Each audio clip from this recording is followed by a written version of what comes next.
하나님 말씀 사도행전 12장 1절부터 12절까지 다 같이 읽겠습니다. 자, 같이 읽습니다. 시작. 그때에 헤롯 왕이 손을 들어 교회 중 몇 사람을 해하려 하여 요한의 형제 야고보를 칼로 죽이니 유대인들이 이 일을 기뻐하는 것을 보고 베드로도 잡으려 할세. 때는 무교절이라 잡음에 옥에 가두어 군사 내식인 네 회에 맡겨 지키고 6월절 후에 백성 앞에 끌어내고자 하더라. 이에 베드로는 옥에 갇혔고 교회는 그를 위하여 간절히 하나님께 빌더라. 헤롯이 잡아내려고 하는 그 전날 밤에 베드로가 두 군사 틈에서 두 쇠사슬에 매여 누워 자는데 파수꾼들이 문 밖에서 옥을 지키더니 호련히 주의 사자가 곁에 서매 옥중에 광채가 조용하며 또 베드로의 옆구리를 쳐 깨워 가로되 급히 일어나라 하니 쇠사슬이 그 손에서 벗어지더라. 천사가 가로되 띠를 띠고 신을 들매라 하거늘 베드로가 그대로 하니 옛 천사가 또 가로되 겉옷을 입고 따라오라 한데 베드로가 나와서 따라갈새 천사의 하는 것이 참인 줄 알지 못하고 환상을 보는가 하니라. 이에 첫째와 둘째 파수를 지나 성으로 통한 쇠문에 문이 절로 열리는지라. 나와 한 거리를 지나매 천사가 곧 떠나더라. 이에 베드로가 정신이 나서 가로되 내가 이제야 참으로 주께서 그의 천사를 보내어 나를 헤롯의 손과 유대 백성의 모든 기대에서 벗어나게 하신 줄 알겠노라 하여 깨닫고 마가라 하는 요한의 어머니 마리아의 집에 가니 여러 사람이 모여 기도하더라. 아멘. 예루살렘에서 시작된 복음이 본격적으로 이방 지역에 전파되고 최초로 이방 교회인 안디옥 교회가 세워지고 성장할 즈음에 예루살렘 교회는 또다시 박해를 당하였습니다. 이는 당시 이스라엘의 분봉왕이었던 헤롯이 예루살렘 교회 사도들을 잡아 죽이는 사건이었습니다. 그 이전에 박해는 유대 종교 지도자들에 의한 종교적인 박해였지만 헤롯에 의한 박해는 세상 권세자에 의한 정치적인 박해로서 예루살렘 교회는 더욱더 큰 위기에 봉착하게 되었습니다.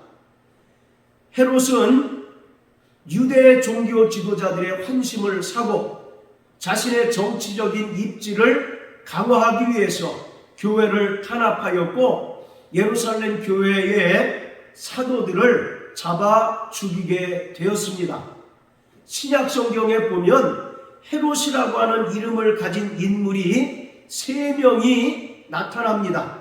첫 번째는 헤롯 대왕이고 두 번째는 마가복음 6장에서 침례 요한을 참수한 헤롯 안티파스라고 하는 인물이고 그 마지막 인물이 오늘 본문에 등장하는 헤롯 아그리파 1세입니다. 자, 여기 표시해 놓으시고 사도행전 25장을 다 같이 한번 보십니다. 사도행전 25장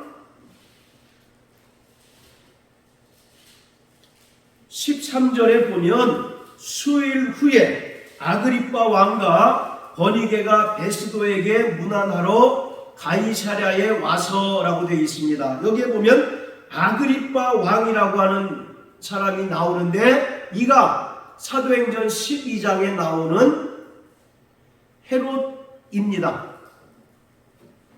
헤롯 대왕은 여러분들이 잘 아시는 것처럼 예수님께서 탄생하셨을 때 동방박사의 예언을 듣고 2살 이하의 사내 아이를 모두 죽이라고 명령했던 인물이었고, 12장에 나오는 이 헤롯은 헤롯 대왕의 그 손자입니다. 자, 이 헤롯 대왕은 본래 에돔 족속 사람입니다. 에돔 족속은 에서의 후예들을 가리킵니다. 에돔 족속으로서 이스라엘의 분봉왕으로 이스라엘을 다스리려 하자 이스라엘 사람들이 크게 반감을 샀습니다. 그래서 이 헤롯 대왕은 유대인들을 회유하고 또 그들의 환심을 사기 위해서 당시까지만 해도 초라했던 예루살렘 성전을 중건하였습니다. 헤롯 대왕 때까지만 해도 예루살렘 성전은 바벨론에 70년간 포로 생활하다가 하나님의 은혜로 풀려나와서 예루살렘으로 돌아온 이들이 지었기 때문에 볼품없고 또 초라하기 그지없었습니다. 그런데 헤롯 대왕이 유대인들을 회유하기 위해서 예루살렘 성전을 무려 46년 동안에 중건합니다.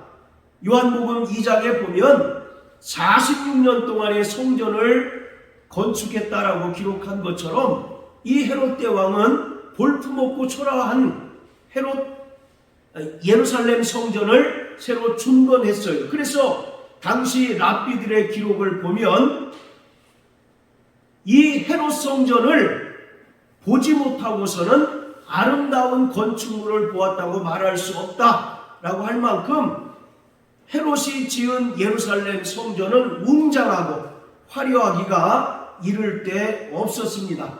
자, 이와 마찬가지로 사도행전 12장에 나오는 헤롯도 그 할아버지의 그 영향을 받아서인지 유대 종교 지도자들의 눈에 가시처럼 여기던 예루살렘 교회를 핍박하고 또 예루살렘 교회 사도들을 잡아 죽이게 되었습니다. 그에 따라서 그가 이스라엘의 분봉왕이라고 하는 정치적 입지를 강화하려고 했던 것입니다. 자, 2절에 보면 헤롯이 요한의 형제 야고보를 칼로 죽였다라고 말합니다.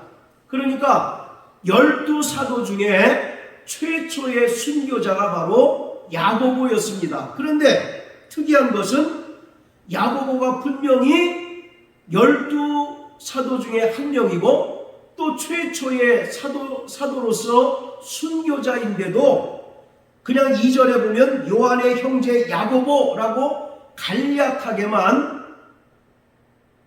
기록되어 있는 것을 볼 수 있습니다. 사도행전 7장에 보면 스데반이 죽었을 때 많은 분량을 할애해가면서 그의 순교에 대해서 자세하게 기록한 반면 12사도 중 하나였고 사도 중에 최초의 순교자였던 야고보의 기록은 초라할 만큼 간단한 것을 볼 수가 있습니다.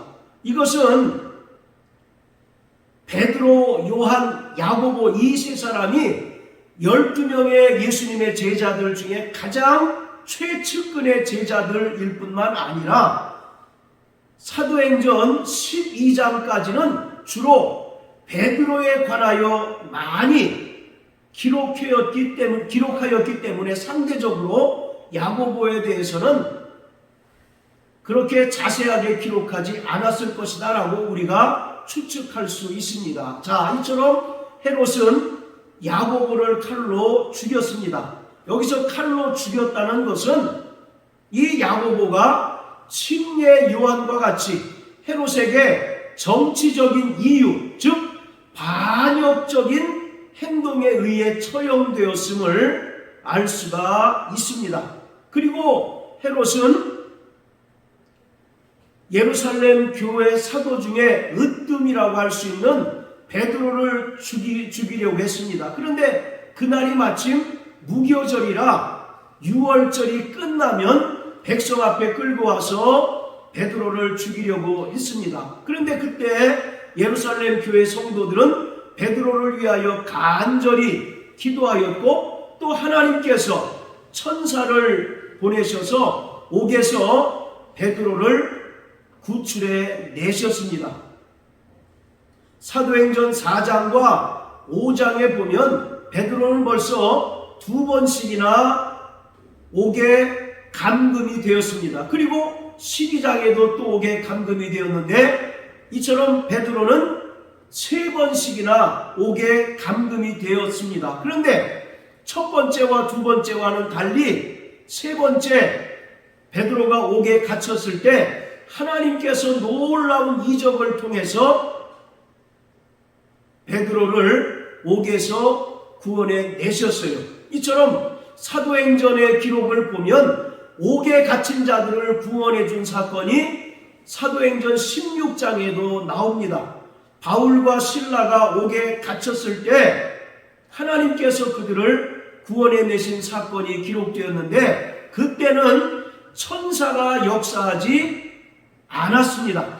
자, 6절을 보면 베드로가 옥에 갇혀있는 상황을 자세하게 기록하고 있습니다. 그리고 7절에 보면 베드로가 옥에서 구출되는 장면을 자세하게 기록하고 있는데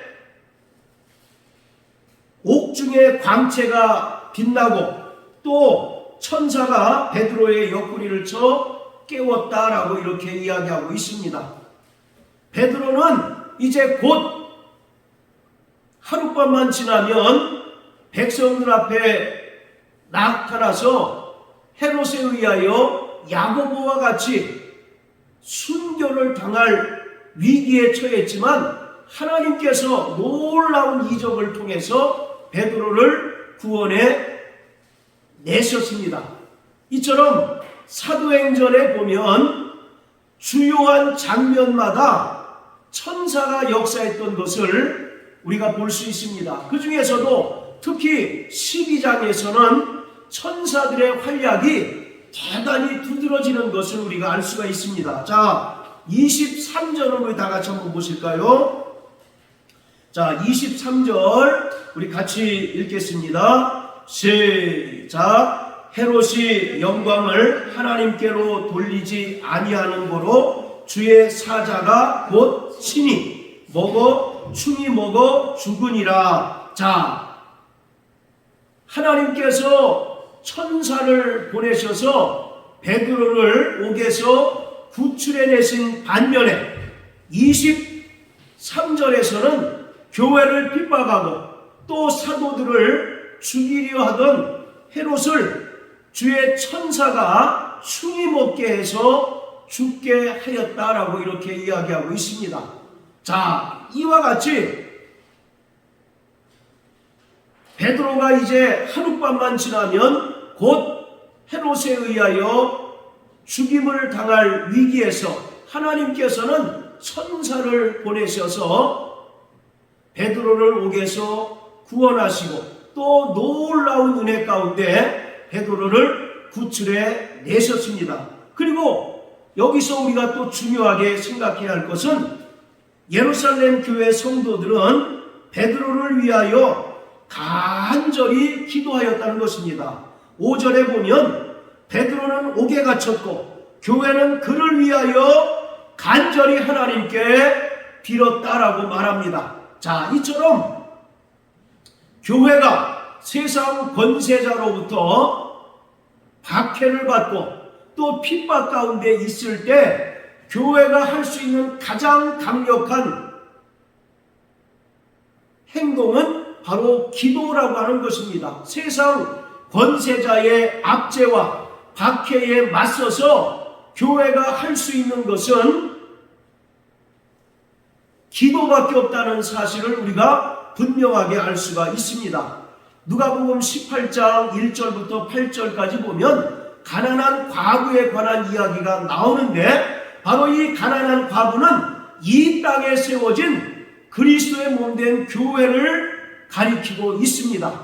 그래서 이 가난한 과부는 도무지 세상에서 아무도 도와줄 수 없는 그러한 사람이 바로 가난한 과부였어요. 그래서 자기의 원통함을 풀고자 불의한 재판관에게 찾아갔지만 재판관은 도무지 그의 말을 듣지 않습니다. 그때 주님께서 말씀하시기를 낭망치 말 것을 낭망치 않기 위하여 항상 기도하라고 말씀하고 있어요. 이와 같이 이 세상에 세워진 그리스도의 몸된 교회는 세상 권세자로부터 이제 압제와 박해를 받게 되는데, 그러한 박해 가운데 우리가 믿음으로 승리할 수 있는 유일한 방법은 기도밖에 없다는 사실을 오늘 이 베드로의 수록 사건을 통해서 우리가 알 수가 있습니다.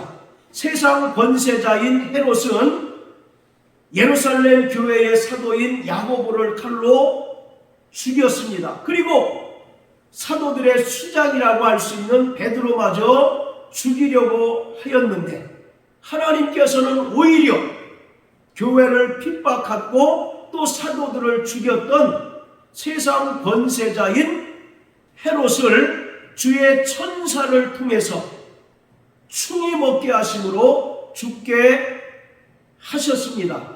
이처럼 교회는 날마다 깨어 기도해야 할 뿐만 아니라 특별히 세상의 권세자로부터 위기를 당할 때, 또 박해를 받을 때 철저히 기도로서 그 박해를 이겨나가야 하는 공동체인데, 하나님께서는 기도하는 공동체와 함께 하신다는 것입니다. 때로는 교회가 세상 권세자로부터 박해를 받아서 죽임을 당하기도 하고 또 옥에 갇히기도 하지만, 하나님께서는 하나님의 놀라운 역사를 통해서 교회를 끝까지 보호해 주시고 또 책임져 주신다는 사실을 우리는 분명히 알고 깨닫는 자들이 되어야 합니다. 바로 이 땅에 세워진 교회는 세상 권세자와 결코 합할 수 없는 그런 관계입니다. 세상 권세자는 그가 가진 세상의 권세로 인하여 교회를 박해하고 또 교회를 무너뜨리려 하지만, 하나님께서는 끝까지 그리스도의 몸된 교회를 보존하시고 지켜주실 뿐만 아니라 기도하는 교회 공동체와 함께 하셔서 세상의 어떤 박해에도 불구하고 끝까지 승리하게 하십니다. 자, 우리 사도행전 15장을 다 같이 보시겠습니다. 사도행전 15장, 요한복음 15장, 죄송합니다. 요한복음 15장,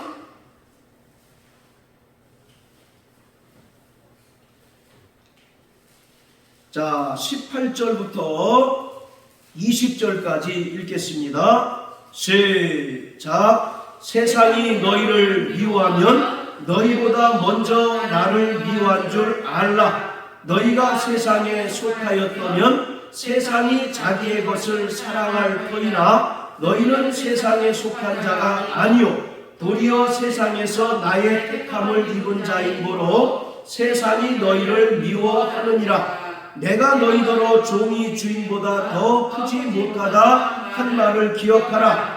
사람들이 나를 핍박하였은즉 너희도 핍박할 터이요 내 말을 지켰은즉 너희 말도 지킬 터이라. 자, 18절에 보면 세상이 너희를 미워하면 너희보다 먼저 예수님을 미워한 줄 알라고 말씀하고 있습니다.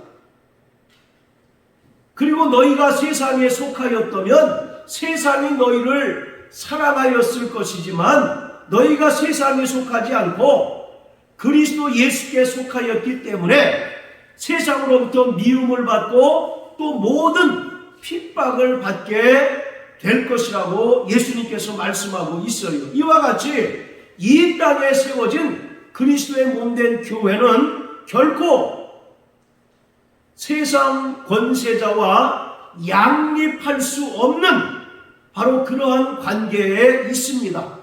그래서 세상 권세자는 그가 가진 세상의 권세와 또 정치적인 그 권력을 통해서 교회를 핍박하고 또 교회를 무너뜨리려 하지만 교회는 그러한 권세와 또 그러한 핍박에 맞서서 끝까지 기도하는 공동체가 될 때에 하나님께서 그리스도의 몸 된 교회를 끝까지 보존하시고 하나님께서 은혜로 말미암아 책임져 주시고 또 지켜주신다는 사실을 우리는 분명하게 알아야 합니다.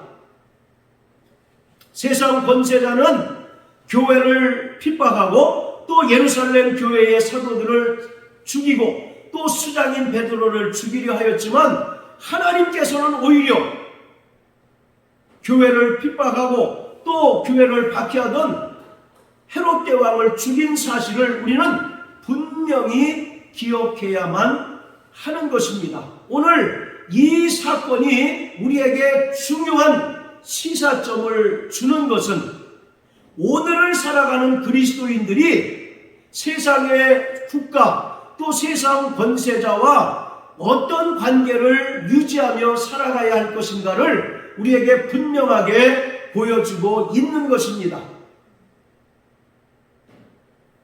우리는 분명히 하나님 나라 백성입니다. 할렐루야.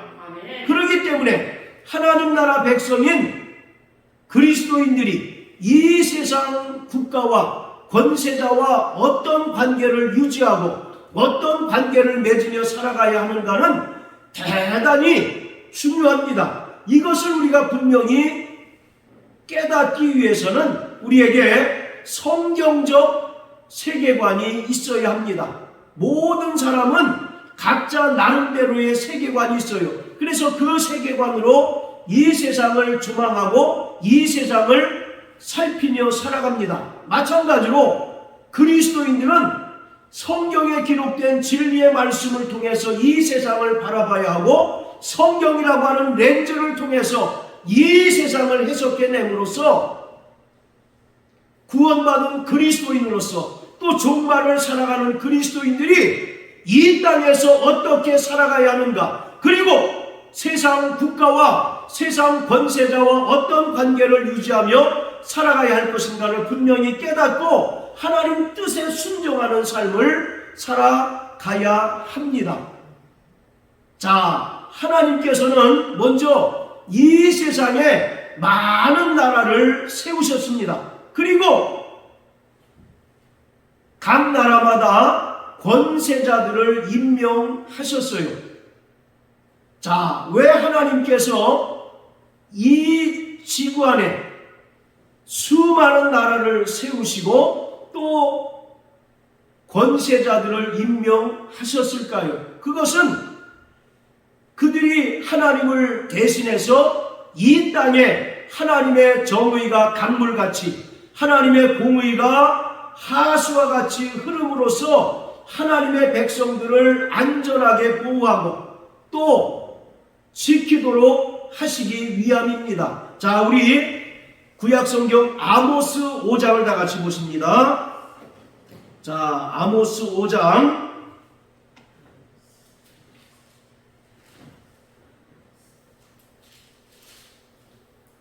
자, 21절부터 24절까지 같이 읽겠습니다. 시작. 내가 너희 절기를 미워하여 멸시하며 너희 성회들을 기뻐하지 아니하나니 너희가 내게 번제와 수제를 드릴지라도 내가 받지 아니할 것이요 너희 살찐 이생의 화목제도 내가 돌아보지 아니하리라. 내 노랫소리를 내 앞에서 그칠지어다. 내 비파소리도 내가 듣지 아니하리라. 오직 공법을 물같이 정의를 하수같이 흘릴지로다. 자, 24절 다시 한번 시작. 오직 공법을 물같이 정의를 하수같이 흘릴지로다. 지금 이 아모스 선지자의 시대는 왕과 귀족들이 백성들을 탄압하고 또 백성들의 재물들을 불의한 방법을 동원해서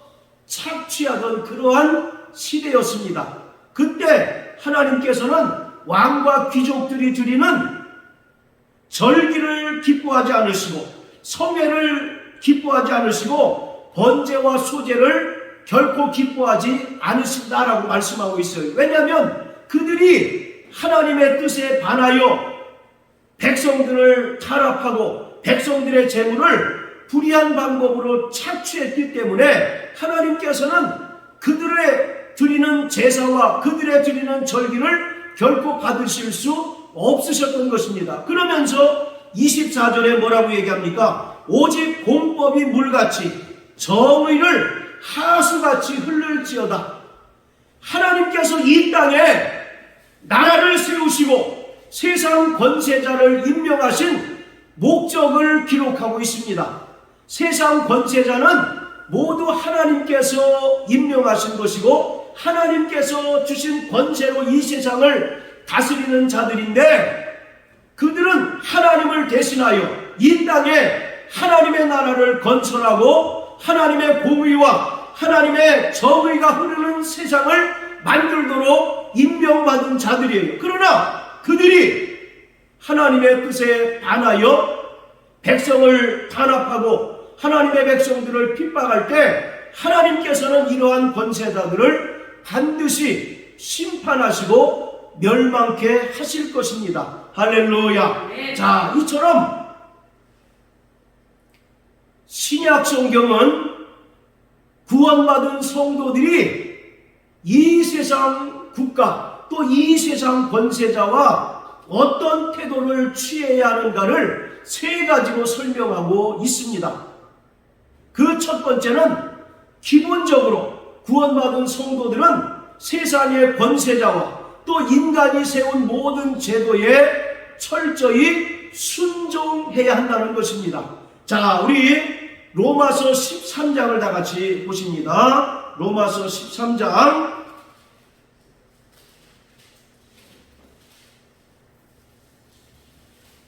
자, 1절부터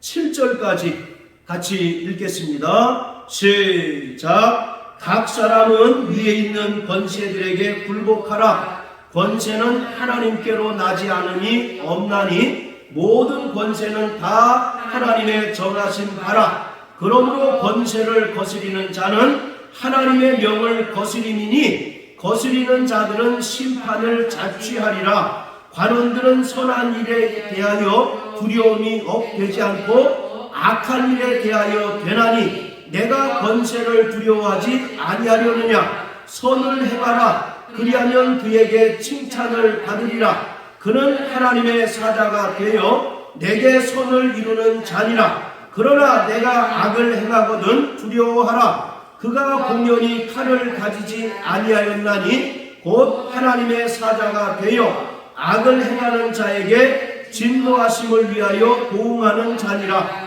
그러므로 굴복하지 아니할 수 없으니 노를 인하여만 할 것이 아니요 또한 양심을 인하여 할 것이라. 너희가 공세를 바치는 것도 이를 인함이라. 저희가 하나님의 일꾼이 되어 바로 이 일에 항상 힘쓰느니라. 모든 자에게 줄 것을 주되 공세를 받을 자에게 공세를 바치고 국세 받을 자에게 국세를 바치고 두려워할 자를 두려워하며 존경할 자를 존경하라.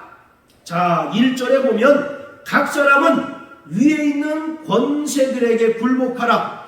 왜냐하면 모든 권세는 하나님께로 나지 않으니 없기 때문이다 라고 말합니다. 그리고 모든 권세는 다 하나님께서 정하신 바다라고 말씀합니다. 그래서 세상의 국가와 권세자들에게 불순종하는 것은 결국 그 권세를 주신 하나님께 불순종하는 것이기 때문에 이러한 자는 반드시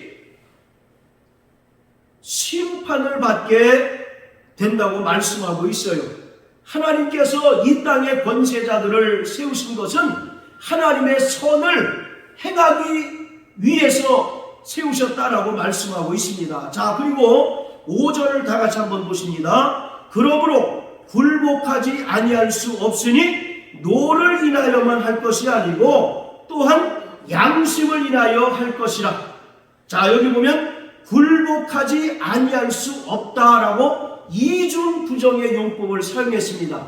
바로 이중 부정은 강한 긍정의 의미를 나타내죠. 그러니까 세상 권세자에게 반드시 굴복해야 한다는 것입니다. 그런데 굴복하되 노를 인하여만 할 것이 아니요, 그러니까 억지로 할 것이 아니라는 것입니다. 그리고 양심을 인하여 할 것이라, 즉 신앙 양심을 가지고 세상 권세자와 또 국가에 순종해야 한다라고 말씀하고 있습니다. 자, 또 베드로전서 2장을 다 같이 한번 보십니다.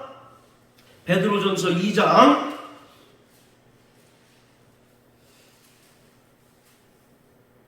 자 13절부터 17절까지 같이 읽겠습니다. 시작. 인간의 세운 모든 제도를 주를 위하여 순복하되 혹은 위에 있는 왕이나 혹은 악행하는 자를 징벌하고 선행하는 자를 포장하기 위하여 그의 보낸 방백에게 하라. 곧 선행으로 어리석은 사람들의 무식한 말을 막으시는 것이라. 자유하나 그 자유로 악을 가리운 데 쓰지 말고 오직 하나님의 종과 같이 하라. 무릇사람을 공경하여 형제를 사랑하며 하나님을 두려워하며 왕을 공경하라. 할렐루야. 아멘. 자 13절에 보세요. 인간의 세운 모든 제도를 주를 위하여 순복하되 혹 위에 있는 왕이나 혹은 악행하는 자를 징벌하고 선행하는 자를 포장하기 위하여 그의 보낸 방백에게도 순종하라고 말씀하고 있습니다. 인간이 세운 모든 제도에 기본적으로 구원받은 성도들은 순종해야 하고 또 위에 있는 권세자들에게 순종해야 한다는 것입니다. 왜 그렇습니까? 그 권세는 누구에게로부터 왔기 때문에요? 하나님께로부터 왔고 또 하나님께서 정하신 바이기 때문에 위에 있는 권세와 또 인간이 세운 모든 제도에 기본적으로 구원받은 성도들은 순종해야 합니다. 자, 또 디모데전서 2장을 다 같이 보십니다. 디모데전서 2장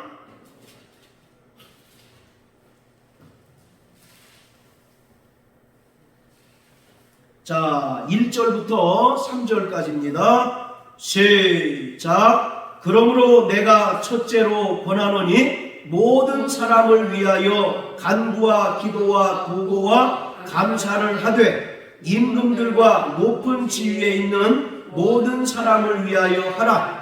이는 우리가 모든 경건과 단정한 중에 고요하고 평안한 생활을 하려 함이니라. 이것이 우리 구주 하나님 앞에 선하고 받으실 만한 것이니. 아멘. 자, 우리가 모든 사람을 위하여 간구와 기도와 도구와 감사를 하되 임금들과 높은 지위에 있는 모든 사람들을 위해서도 이와 같이 기도해야 한다는 것입니다. 왜 그렇습니까?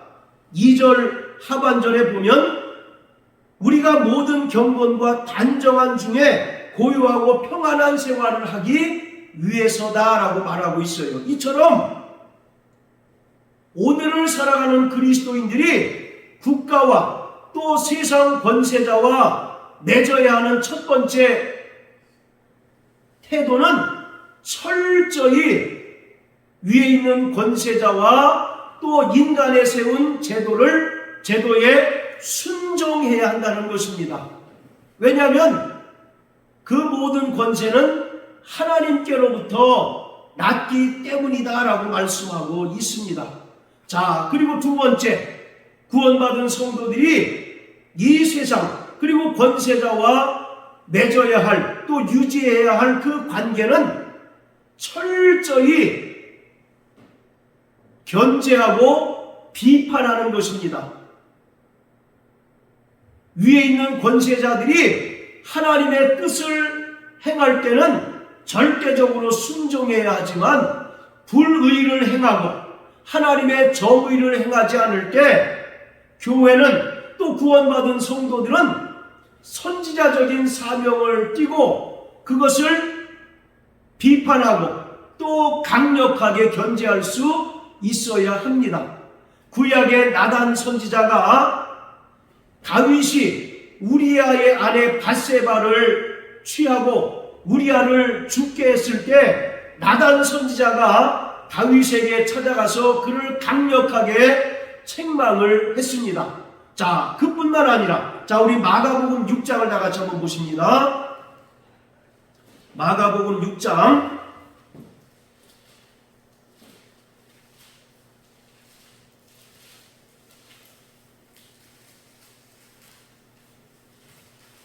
자, 14절부터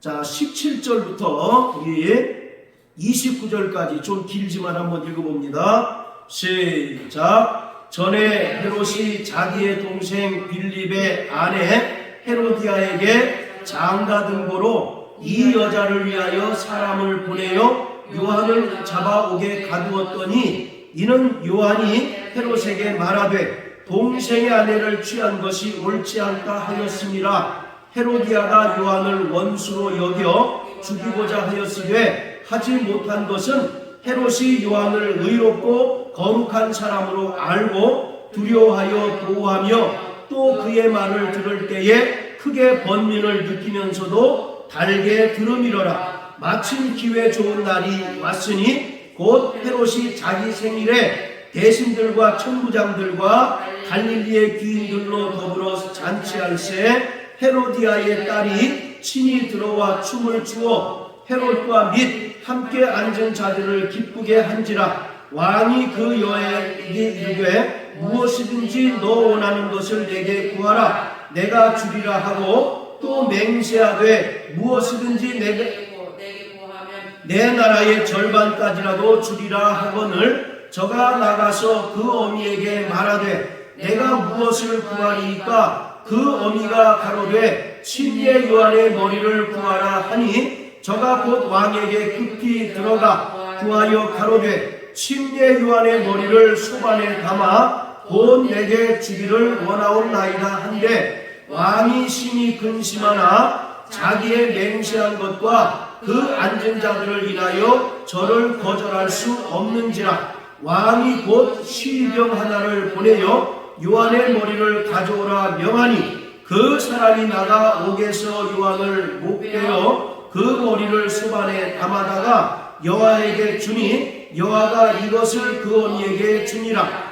요한의 제자들이 듣고 와서 시체를 가져다가 장사하니라. 자, 요한이 참수되는 장면을 설명하고 있습니다. 그때 당시의 왕이 바로 헤롯인데 여기서 나오는 헤롯은 헤롯 대왕의 아들로서 헤롯 안티파스라고 하는 인물이에요. 그런데 이 헤롯 안티파스라고 하는 인물이 자기 동생의 아내를 강제로 취했습니다. 이것을 요한이 알고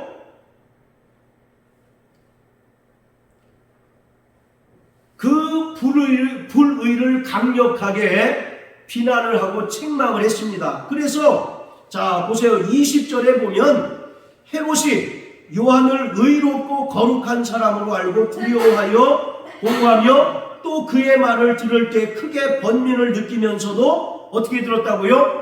달게 들었다라고 말씀합니다. 침례 요한의 그 비난과 책망이 의로웠거든요. 그렇기 때문에 이 헤롯은 그 말이 영 그에게 기분 좋은 말이 아닐지라도 그 말이 틀린 말이었기 때문에 그의 말을 달게 들었다라고 이와 같이 기록하고 있어요. 그러다가 결국 침례 요한을 이제 목베어 죽이게 됩니다. 자, 이와 같이 교회는 국가와 세상 권세자가 그의 힘을 통하여 불의를 행하고 하나님의 정의를 행하지 않을 때 강력하게 비판하고 또 책망하고 견제할 수 있어야 합니다. 할렐루야. 아멘. 이것이 구원받은 성도들 또 교회들이 세상 국가와 권세자들과 유지해야 할 두 번째 태도인 것입니다.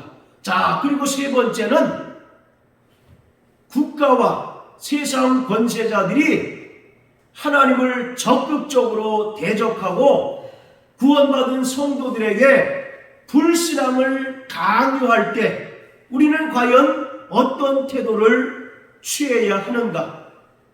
이때 교회가 할 수 있는 것은 기도하는 것입니다. 할렐루야. 아멘. 바로 헤롯이 자신의 정치적인 권력을 통해서 교회를 탄압하고 또 예루살렘 교회의 사도들을 잡아 죽이고 옥에 가두었을 때 예루살렘 교회의 성도들이 간절히 기도할 때 하나님께서 주의 사자를 보내셔서 베드로를 옥에서 구출하고 또 교회를 탄압하고 핍박하던 헤롯을 충이 먹어 죽게 하셨던 것처럼 교회가 할 수 있는 가장 강력한 무기, 가장 강력한 의사표현은 바로 기도인 것입니다. 광장에 모여 우리의 어떤 세를 과시하기보다 교회는 어려움에 직면하고 또 박해를 당할 때 가장 강력한 그 믿음의 표현은 기도로서 권세자와 맞서고 권세자에게 저항해야 하는 것입니다. 그리고 최종적으로 순교하는 믿음을 통하여 자신의 믿음의 정당성을 보여주어야 하는 것입니다. 예를 들어서 국가가 권력을 이용하여 교회를 핍박하고 또 교회를 무너뜨리려 할 때 우리는 칼과 창으로 국가와 권세자에게 대항하는 것이 아니라 저항하는 것이 아니라 기도하는 자가 되어야 합니다. 그리고 믿음으로 우리의 의사를 표현하고 또 최종적으로는 순교로 우리 믿음의 정당성을 입증해야 한다는 것입니다. 자, 다시 로마서 13장을 다 같이 보십니다. 자, 로마서 13장 5절을 우리 두 번을 읽겠습니다. 자, 로마서 13장 5절 시작. 그러므로 굴복지 아니할 수 없으니 노를 인하여만 할 것이 아니요 또한 양심을 인하여 할 것이라. 다시 한번 시작. 그러므로 굴복하지 아니할 수 없으니 노를 인하여만 할 것이 아니요 또한 양심을 인하여 할 것이라.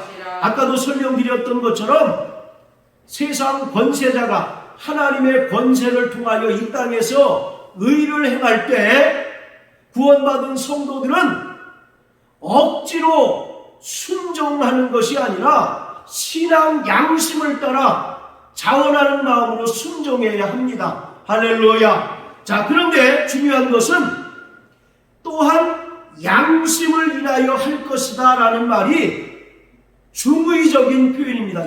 이 안에 두 가지 의미가 담겨져 있어요.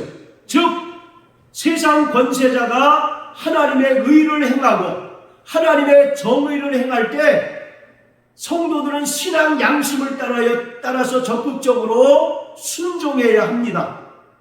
그러나 국가와 세상 권세자가 하나님의 뜻을 적극적으로 대적하고 우리에게 불신앙을 강요하고 또 우리에게 하나님 섬기는 것을 막을 때는 우리가 신앙 양심을 따라 그에게 저항할 수 있어야 한다는 것입니다. 그런데 여기서 저항하는 것은 칼과 창으로 저항하는 것이 아니라 교회가 할 수 있는 가장 강력한 무기인 기도로서 우리의 의사를 표현하고 또 최종적으로는 순교하는 믿음으로써 우리의 믿음을 나타내고 우리의 신앙의 정당성을 나타낼 수 있어야 한다는 것입니다. 할렐루야. 자, 이처럼 구원받은 성도들, 또 오늘을 살아가는 그리스도인들은 첫째로 국가와 세상 권세자에게 철저히 순종하는 삶을 살아야 합니다. 왜냐하면 모든 권세가 하나님께로부터 났기 때문입니다. 그리고 두 번째, 세상 권세자와 국가에 대하여 교회와 구원받은 성도들은 견제하고 또 때로는 책망하는 그러한 모습을 보여야 합니다. 국가가 하나님의 정의를 행하지 않을 때 침례 요한이 그랬듯, 또 구약의 나단 선지자가 왕일지라도 다윗을 책망했던 것처럼 세상 권세자와 국가를 향하여 책망하고 견제할 수 있어야 합니다. 교회와 구원받은 성도들에게는 선지자적인 사명이 있습니다. 자, 그리고 세 번째, 세상 권세자가 하나님의 뜻을 적극적으로 대적하고 또 우리에게 불신앙을 강조하고 또 하나님 섬기는 것을 금지할 때 우리는 세상과 또 국가에 대하여 저항해야 하는데, 이때 저항하는 방법은 칼과 창으로 저항하는 것이 아니라 기도로서 저항하고 기도로서 우리의 의사를 표현하고 최종적으로는 순교의 믿음으로 우리의 믿음의 정당성을 나타낼 수 있어야 한다는 것입니다. 할렐루야. 네. 자, 마태복음 26장을 다 같이 보십니다. 마태복음 26장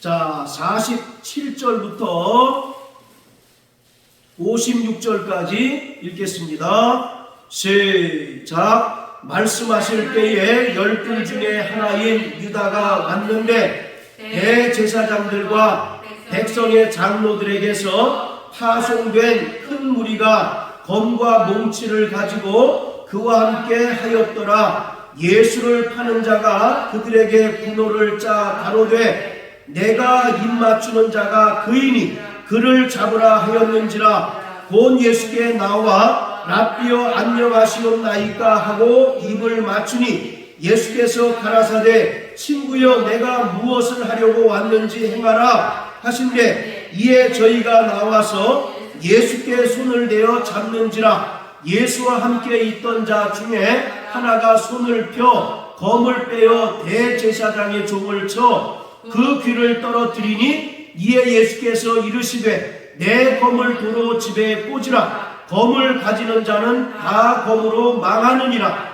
너는 내가 내 아버지께 구하여 지금 12영 더 되는 천사를 보내시게 할 수 없는 줄로 아느냐. 내가 만일 그렇게 하면 이런 일이 있으리라 한 성경이 어떻게 이루어지리요 하시더라. 그때에 예수께서 무리에게 말씀하시되 너희가 강도를 잡는 것 같이 검과 몽치를 가지고 나를 잡으러 나왔느냐. 내가 날마다 성전에 앉아 가르쳤으되 너희가 나를 잡지 아니하였도다. 그러나 이렇게 된 것이 다 선지자의 글을 이루려 함이니라 하시더라. 이에 제자들이 다 예수를 버리고 도망하니라. 가룟 유다가 로마 군병들을 데리고 예수님을 잡으러 왔습니다. 그때 예수님의 제자인 베드로가 칼을 빼서 대제사장의 종 말고라는 사람의 그 귀를 잘라버렸어요.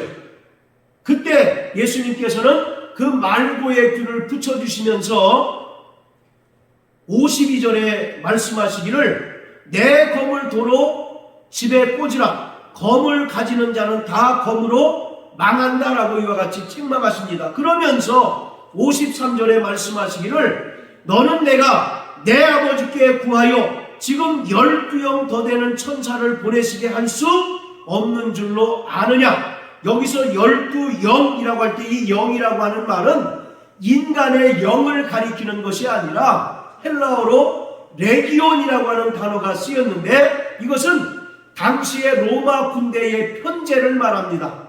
우리 식으로 얘기하면 사단, 대대, 연대하는 로마 군대의 편제를 말합니다. 그리고 당시에 한 레기온이 보통 6,000명가량으로 구성이 되어 있다고 합니다. 그래서 12영이라고 하는 말은 72,000의 천사들을 가리키는 거예요. 예수님께서 72,000의 천사를 동원해서 당시에 이스라엘을 지배하던 로마 군사들을 몰아낼 수 있는 능력이 없느냐라고 베드로를 책망하시는 것입니다. 예수님에게는 충분한 이러한 능력이 있으십니다. 그리고 하늘의 천사들을 동원하셔서 로마 군대들을 일수할 능력이 충분히 있으신 분이셔요. 그럼에도 불구하고 그는 도살장에 끌려가는 양과 같이 묵묵히 그를 잡아 죽이는 자 앞에서 저항하지 않고 죽임을 당하였습니다. 이것은 그가 이 땅에 오신 목적을 이루기 위함입니다. 할렐루야. 아멘. 예수님께서는 영원 전부터 하나님과 함께 계셨던 하나님의 아들이실 뿐만 아니라 이 땅에 말씀이 육신이 되어 오신 그리스도이십니다. 그가 이 땅에 오신 것은 십자가에 달려 죽으시기 위하여 오시는 것이에요. 바로 그는 근본 하나님과 동등되신 분이시나 동등됨을 취할 것으로 여기지 않으시고 종의 형체를 가지시고 십자가에 달려 죽기까지 아버지의 뜻에 복종하셨습니다. 그뿐만 아니라 그가 십자가에 달려 죽으심으로써 인간의 모든 죄를 속량해 주셨어요. 즉 예수님께서는 이 땅에 하늘 군대인 천사를 동원하여 로마 군대를 몰아내기 위하여 오신 분이 아니라 십자가에 달려 죽으시기 위하여 오셨습니다. 즉 예수님께서는 이 사건을 통하여 우리에게 죽어야 사는 길을 보여주신 것입니다. 자, 따라하세요. 죽어야 사는 길. 죽어야 사는 길. 이것은 예수님께서 우리에게 보여주신 본이 되는 길입니다. 그뿐만 아니라 구원받은 모든 성도들도 죽어야 사는 길을 따르는 자가 되어야 합니다. 안디옥 교회에서 비로소 예수 믿는 자들을 그리스도인이라고 칭했는데, 그리스도인이란 말은 예수를 추종하는 자, 또 그리스도의 종이라는 뜻을 가지고 있습니다. 그렇기 때문에 예수님께서 이 땅에 오셔서 우리에게 죽어야 사는 길을 보여주셨기에 구원받은 성도들도 철저히 세상 권세자와 또 국가에 의하여 핍박을 당할 때 죽는 것이 결국 이기고 승리하는 길임을 오늘 이 사건을 통해서 우리는 분명히 깨닫는 자가 되어야 합니다. 할렐루야. 네. 이러한 성도 되시길 주님의 이름으로 축복합니다. 네. 구원받은 성도들은요, 이중 국적자입니다. 육신으로는 대한민국 국적을 취득했죠. 그렇기 때문에 우리는 대한민국 법이 정한 모든 제도와 또 규제에 철저히 순종해야 합니다. 베드로전서 2장 3절에 기록한 것처럼 인간에 세운 모든 제도에 순종하라고 말한 것처럼 우리는 육신적으로는 대한민국 국적을 가진 자들이기 때문에 국방의 의무를 져야 하고 또 납세의 의무를 져야 합니다. 그리고 국가에 대한 권리를 행사할 수 있어야 합니다. 자, 그뿐만 아니라 우리는 본질적으로 하나님 나라 백성입니다. 할렐루야. 하나님 나라 시민권을 소유한 자입니다. 자, 우리 빌립보서 3장을 다 같이 보시겠어요? 빌립보서 3장.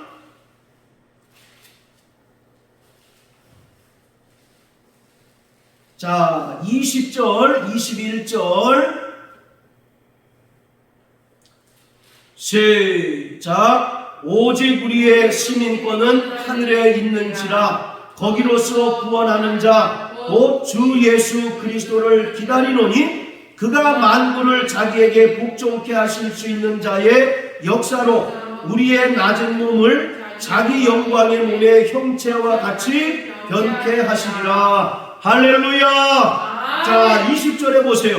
오직 우리의 시민권은 하늘에 있다라고 말씀하고 있습니다. 우리는 과거에 마귀에게 속한 본질상 진노의 자식이었으나 예수 그리스도의 십자가 대속의 은혜를 믿음으로 말미암아 구원받는 순간 이제는 본질적으로 하나님 나라의 시민권을 소유한 하나님 나라 백성이 되었습니다. 자, 또 에베소서 2장을 다 같이 보십니다. 에베소서 2장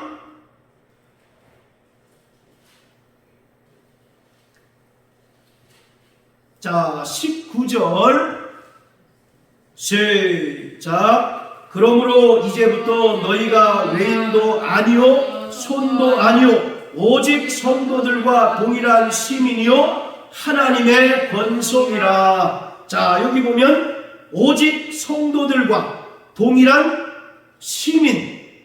어떤 시민이요? 하나님 나라 백성이라는 것입니다. 그리고 하나님의 권속이다라고 말합니다. 여기서 권속이란 말은 가족을 뜻합니다. 우리가 하나님을 아버지라 부를 수 있는 권세를 지닌 하나님의 가족이 되었다는 것입니다. 그래서 하나님은 우리의 아버지시고 또 예수님은 우리의 맏형이시고 구원받은 모든 성도들은 다 하나님의 아들들이 되었습니다. 그러기에 구원받은 성도들은 이중 국적자의 삶을 살아가게 됩니다. 육신적으로는 대한민국 국적을 취득하고 대한민국 사람으로 살아가지만 본질적으로 우리는 하나님 나라 시민이요 또 하나님 나라 백성으로서 이 땅을 살아가는 것입니다. 그러기에 세상의 모든 제도에 철저히 순복할 뿐만 아니라 우리는 본질적으로 하나님께서 구원받은 성도들에게 요구하시는 그 삶을 살아가야 할 분명한 의무가 있는 것입니다. 하나님께서 구원받은 성도들에게 요구하시는 삶은 하나님의 거룩하심과 같이 너희도 거룩하라는 것입니다. 할렐루야. 아멘. 베드로전서 1장 15절 16절에 기록한 것처럼 너희를 부르신 이는 거룩한 자니 너희도 그의 거룩하심과 같이 모든 행실에서 거룩하라고 말씀하고 있습니다. 이것은 베드로가 레위기의 말씀을 인용해서 말을 한 것인데 바로 레위기는 성경 66권 중에 거룩이란 단어가 가장 많이 사용된 책입니다. 여러분, 레위기 앞에 어떤 책이 있습니까?